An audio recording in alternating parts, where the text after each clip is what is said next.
បាទសួស្តីបងប្អូនទាំងអស់គ្នាដែលតែងតែតាមដានវីដេអូនៅក្នុង Channel MF of Learning ហើយក៏សូមគោរពជម្រាបសួរទៅកាន់លោកគ្រូផងដែរដោយសារតែវីដេអូថ្ងៃនេះគឺជាវីដេអូដែលបង្ហាញពីការងាររបស់គ្រូបង្រៀនទាក់ទងទៅនឹងការ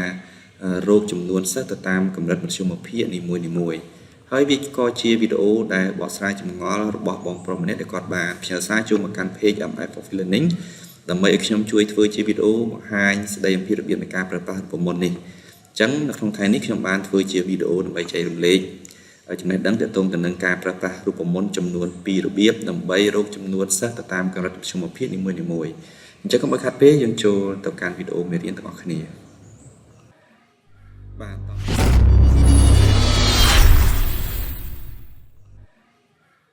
ឥឡូវយើងវិលចូលមកកាន់វីដេអូមេរៀនទាំងអស់គ្នាតែម្ដងបាទអញ្ចឹងដោយសារតែខ្ញុំមានជាតារាងរួចរាល់ហើយទាក់ទងតារាងនៃការបញ្ចូលពិន្ទុមានពិន្ទុសរុបជំភាគចំណាត់ថ្នាក់ហើយនិងនីតិបាទអញ្ចឹងអ្វីដែលយើងត្រូវធ្វើបន្តក្នុងវីដេអូនេះគឺទាក់ទងទៅនឹងការរកចំនួនសិស្សទៅតាមកម្រិតមធ្យមភាគនីមួយៗបាទអញ្ចឹង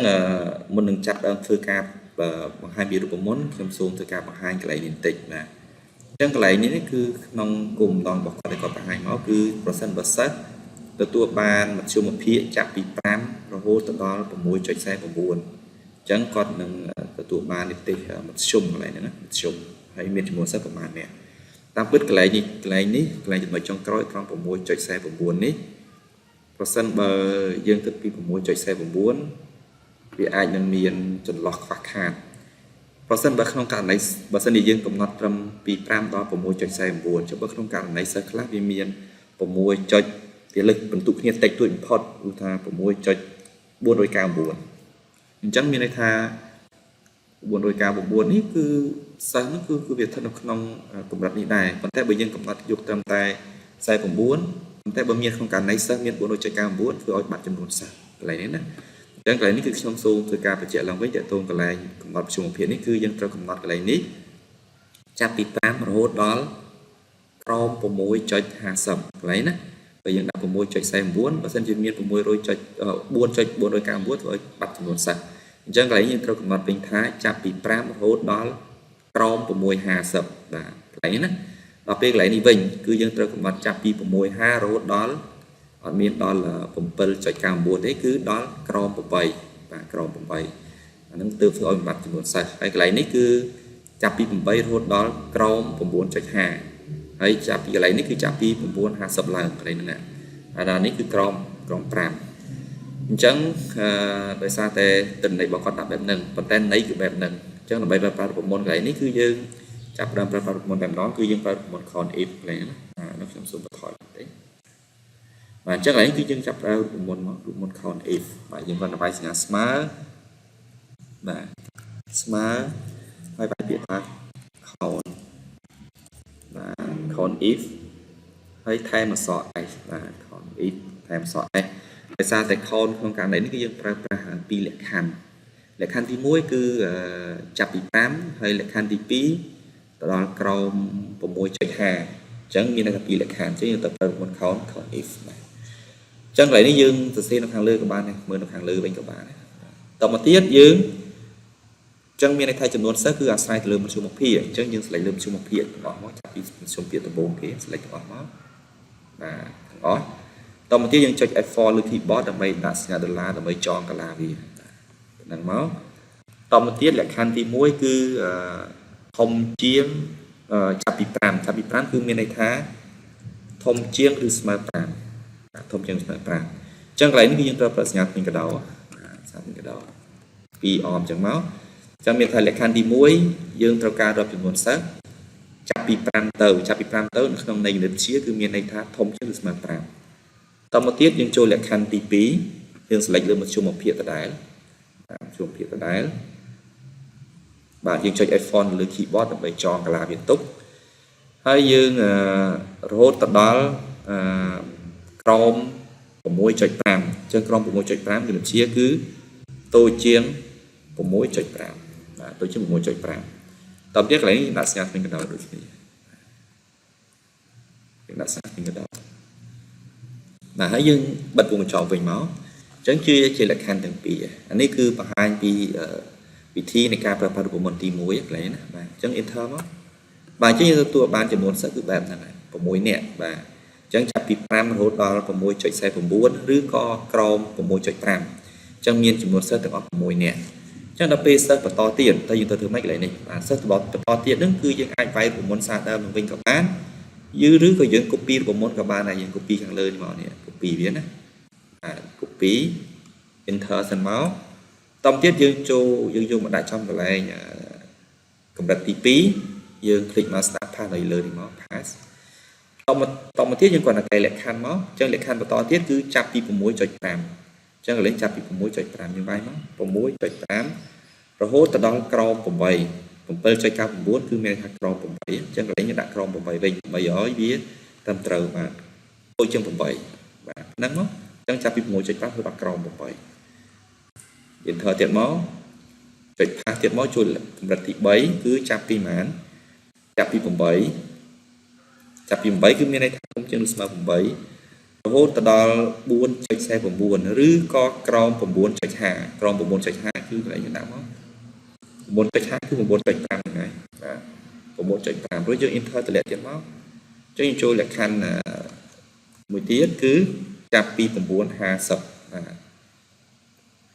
ចាប់ពី 9.50 ចាប់ពី 9.50 រហូតទៅដល់ 10 នេះមានក្រោម 10 រហូតដល់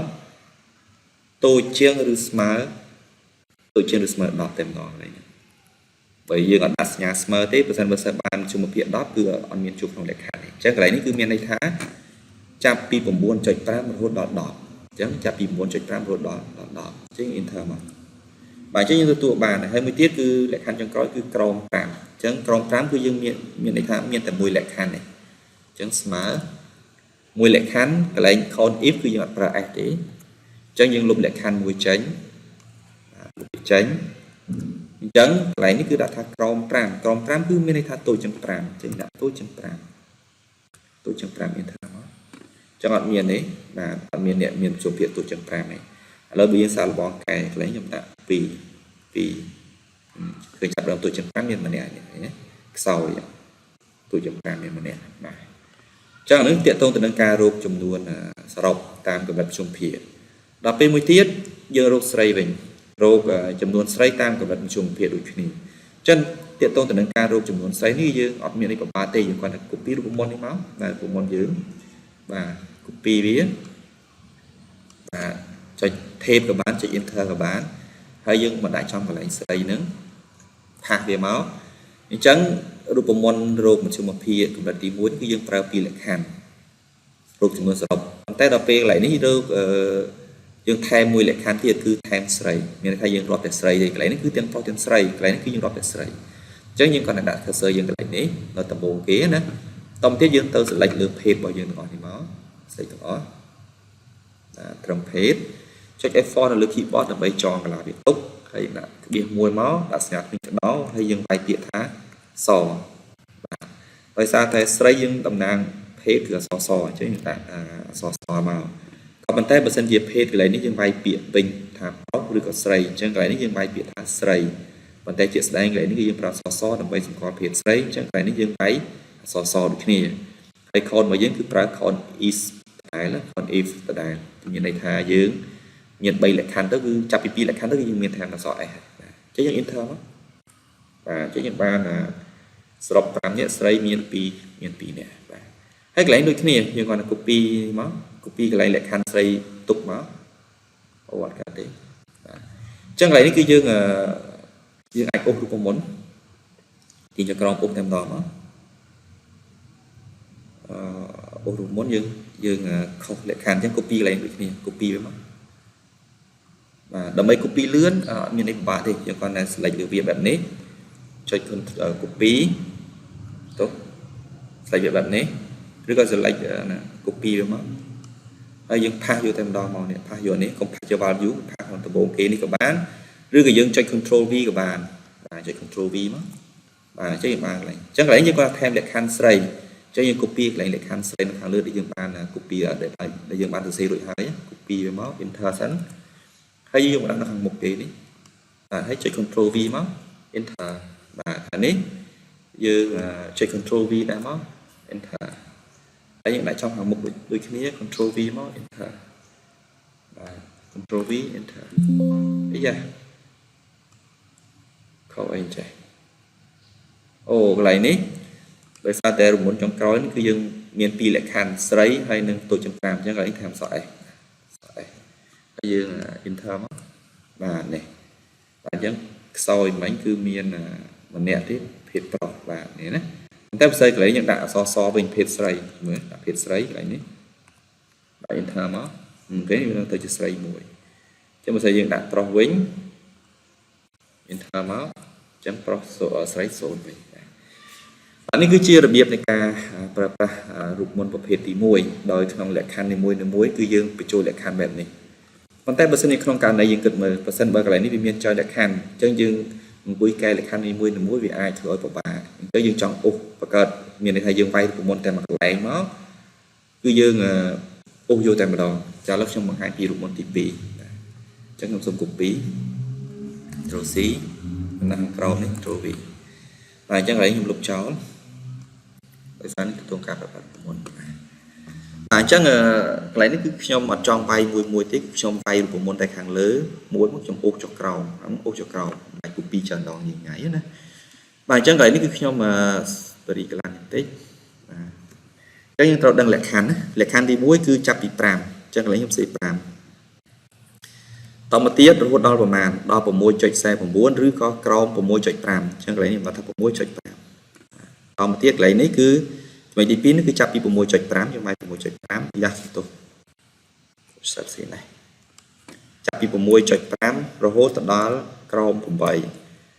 តមកទៀតចាប់ពី 8 រហូតដល់ក្រោម 9.5 ហើយកន្លែងនេះចាប់ពី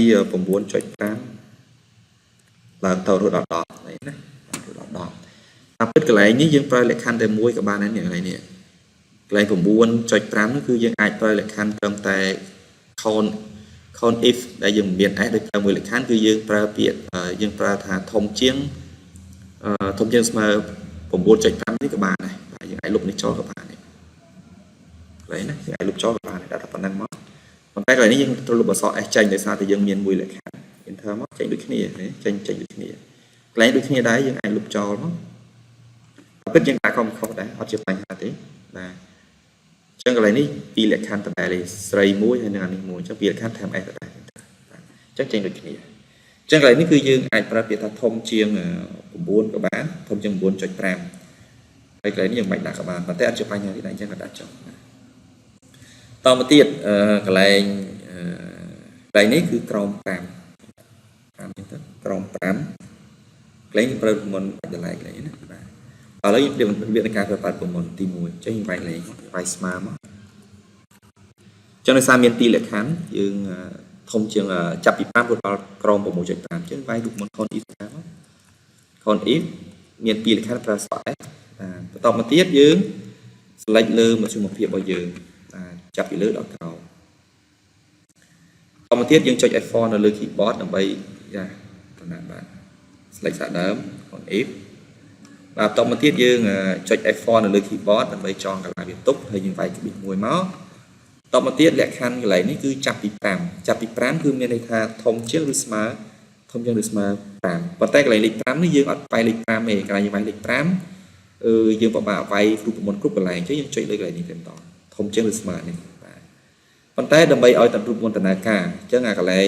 និមិត្តសញ្ញាកន្លែងនេះយើងត្រូវប្រើសញ្ញាផ្សេងកដោបាទសញ្ញាផ្សេងកដោ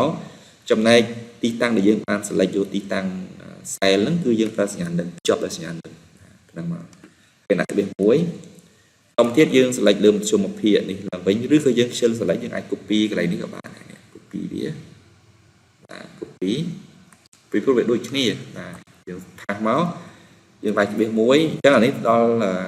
6ក្រោម 6.5 ក្រោម 6.5 គឺមានន័យថាតូចជាង 6.5 ក៏ប៉ុន្តែយើងអត់វាយ 6.5 ទេគឺយើងចុចលើអាស័យដ្ឋាននេះតែម្ដង 6.5 ប៉ុន្តែកន្លែងសញ្ញាតូចនេះគឺយើងវាយសញ្ញាផ្សេងកដោយើងវាយសញ្ញាផ្សេងកដោមួយទៀតហើយវាយសញ្ញានឹងអានេះវាយសញ្ញាបែបហ្នឹងហើយយើងបិទមកចប់វិញមកបាទហើយយើង enter បាទអញ្ចឹងយើងឃើញបាន5ដូចគ្នានេះ5ខ្ញុំអូសមកតែម្ដងអូសបាទអូស អូមកប៉ុន្តែដល់ពេលដែលយើងកន្លែងនេះអូដូចគ្នាមកប៉ុន្តែអ្វីដែលយើងគួរកែដោយសារតែលក្ខខណ្ឌទាំងនេះគឺលក្ខខណ្ឌក្នុងគំរូដូចគ្នាក៏ប៉ុន្តែទី9នេះកន្លែង9 10 10គឺអត់មានតូចជាង10ទេមានថាតូចជាងឬស្មើណានេះអញ្ចឹងកន្លែងយើងថែមមកតូចជាងឬស្មើបាទ enter បាទហើយកន្លែងនេះគឺយើងកែលក្ខខណ្ឌតែបន្តិចដែរមកគឺអីគេតូចជាង5អញ្ចឹងយើងលុបអានេះចេញយើងដាក់លក្ខខណ្ឌតែមួយបាន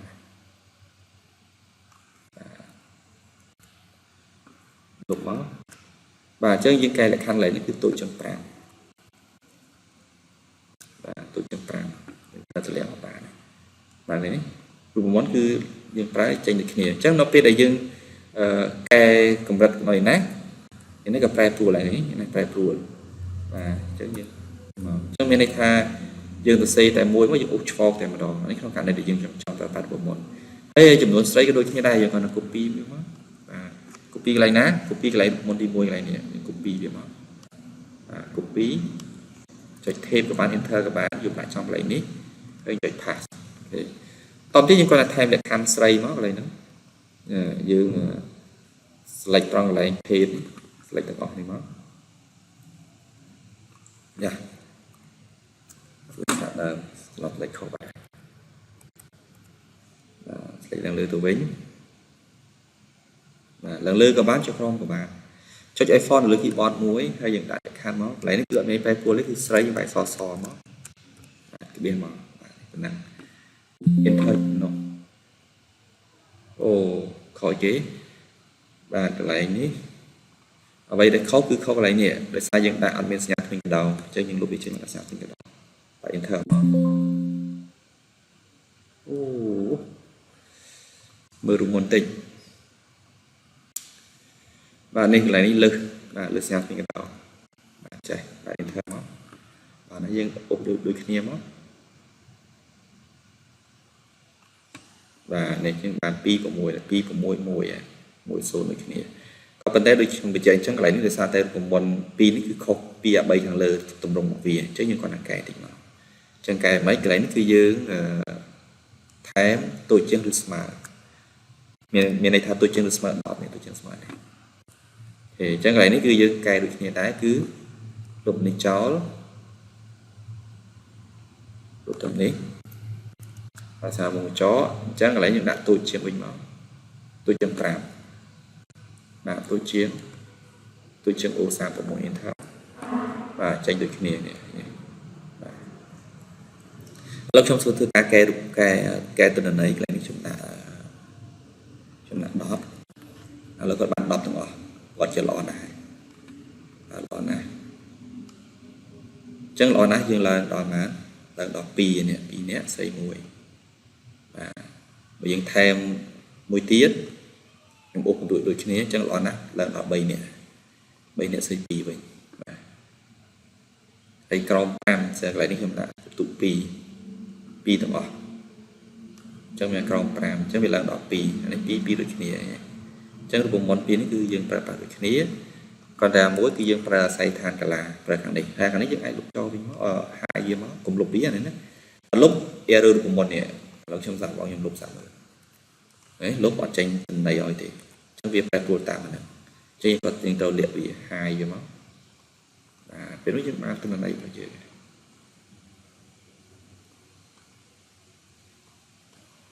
và dương mơ máu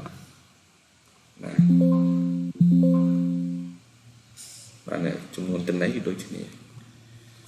bạn chắc ở video thay ní khi trong dùng mình tập để tâm nâng tiệt tông tên ca rồi chúng muốn xét tam cầm định chung phía mà dùng mà cuốn xuống cho việc liền